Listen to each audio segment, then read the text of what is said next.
My man yesterday asked me if hell exists. And I know how I feel about it, but I had to sleep on it in order to be able to express it right. C.S. Lewis wrote a book called The Great Divorce. And C.S. Lewis goes to heaven in this book.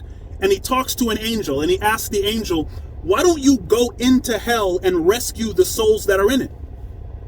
And the angel says, the problem with hell is that it's almost nothing. Think about that. The problem with hell is that it is almost nothing. That makes a lot of sense, especially if God is the prime reality.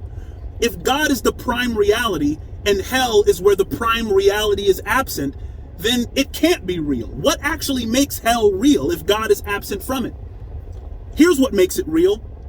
You are God breath. Remember, Adam was God breath on a fundamental level, and that's what made him a living soul.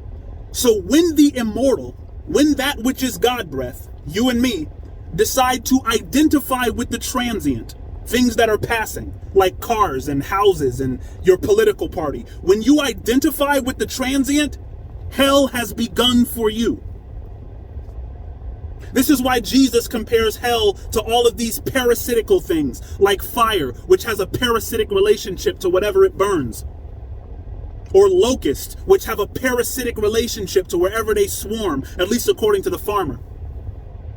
This is the reason why hell is called everlasting death. That never made sense to me.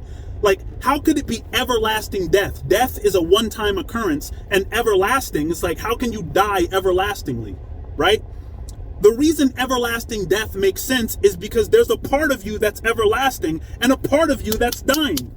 Your everlasting part is your soul, and the dying part is your biology. So when you decide to identify with your biology, with the thing that's dying, when you choose to say, look, I'm nothing more than my skin. I'm nothing more than my car, my truck, my house. I'm nothing more than my political party. That's what hell is. It's that ever-consuming contradiction between what you are fundamentally, which is immortal, powerful, knowledgeable, that piece of God that you are, and you identify with everything that's fake, especially space and time, and you decide to take it literally. That's when hell has begun for you, my friend, and it's an all-consuming fire. So hell exists, but it's so far away from God that it's nearly nothing. Hopefully that helps a little.